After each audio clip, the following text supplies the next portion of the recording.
Good evening to Europe, good morning to Asia, and good afternoon to those all across the fruited plains.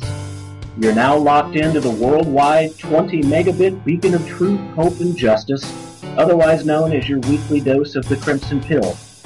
I, your host, the great and all-powerful Antonin Fiore. Just make sure you don't peek behind the curtain, folks. Encourage you to unfasten your seatbelts and turn on all portable electronic devices as we embark on the next voyage of the USS Crimson Pill.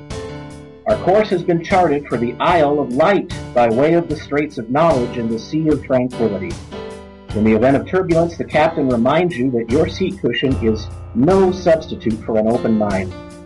If you're seated in an exit row, you are now invited to move forward to our first-class cabin of truth at any time. Ladies and gentlemen of the listening audience, welcome to the Crimson Pill.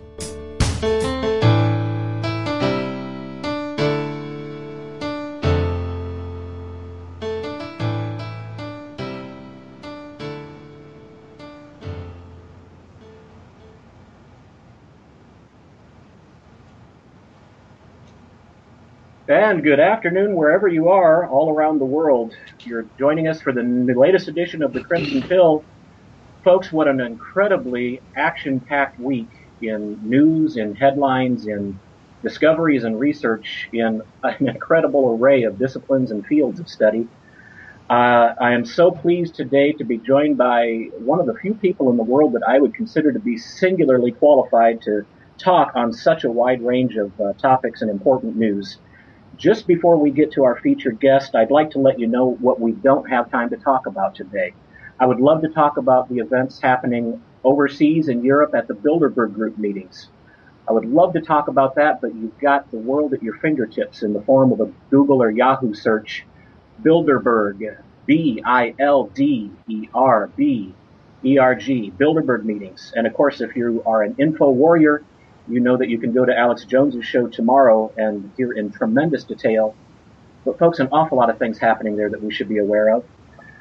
I would also very much love to talk about the first genetically engineered bovine that is being designed to produce human-like milk in Argentina.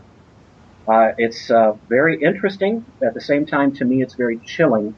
But once again, with the world as your oyster at your fingertips, Argentina, cow, human-like milk should give you all you'd like to know for now.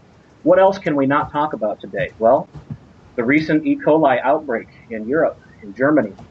And in particular, I'm going to violate my own rule just now because I want you to hear the incredible internal contradiction in the things that we're being told. In Germany, they just recently announced on the 10th that they have confirmed their belief, their suspicion, that in point of fact, the E. coli outbreak can be traced back to an organic farm located in Germany in the Lower Saxony region. And yet, our friends who make this announcement lead with the following words. Please listen carefully. In this way, it was possible to narrow down epidemiologically the cause of the outbreak of the illness to consumption of sprouts. However, they don't have any tests to prove it. They're only using the process of trying to narrow down the culprits by way of the patterns of eating at restaurants, the restaurants that sourced some of these materials from those places. And it's our good friend Reinhard Berger, president of the Robert Koch Institute, Germany's National Disease Control Center, said that the pattern of the outbreak had produced enough evidence to draw that conclusion, even though no tests on sprouts from that farm had come back positive for the E. coli strain. Now, just in case you had followed this story earlier in the week, it was announced at that time that their suspicions had them focusing on that farm, and they had to backtrack. They had to rescind or revoke some of the speculation they had made at that time. But for some reason, later in the week, they found it compelling enough that despite the lack of any test to prove positively that it had come from there, for some reason they think that their epidemiology was sufficient. And I think I might know why. As I look toward the end of this article, and folks, I'm reading from the Associated Press article, June 10th, titled Germany Sprouts Did Cause Deadly E. coli Outbreak. Near the end of the article, I think we actually learn of 611 million reasons why they've made this announcement. It's because Russia and Saudi Arabia, who had issued a blanket ban on vegetable imports from the EU, and EU farmers claim to be losing up to 417 million euros, which is 611 million US dollars per week, as demand plummeted and ripe produce was left to rot. And so once again, we find a case where the supposed authorities, the supposed watchmen for our health and safety, are all too willing to throw someone under the bus, and in this case, an organic farm production, which there's a whole lot more we'll talk about on a future coming show with regard to that, all too willing to throw the truth under the bus in order to, of course, protect their real interests, the dollar.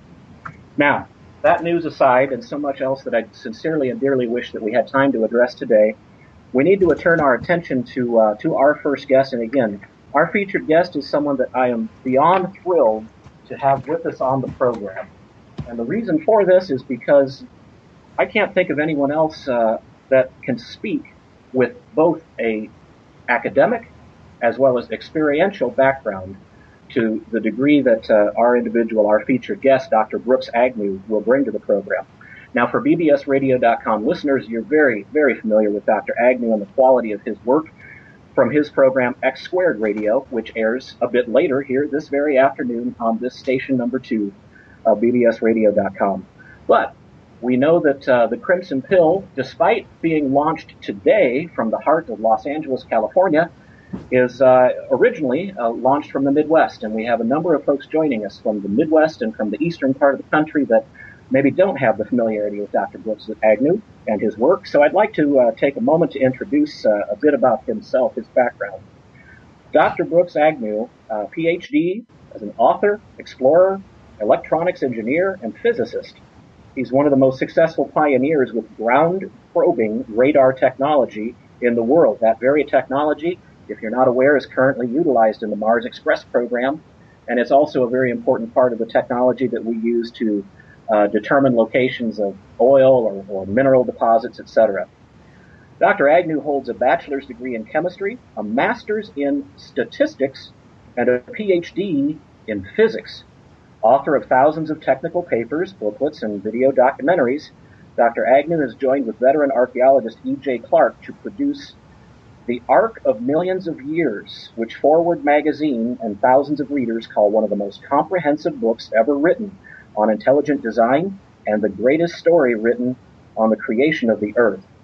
That book, again, The Arc of Millions of Years. So as you're on your way to check out Dr. Brooks Agnew's webpage right now, and you'll have that on screen in a browser as you're listening to the show. For my father, I need to quickly point out you have to open a new browser for that, Dad. If you click on it now or try to go to it, you're going to lose the broadcast feed.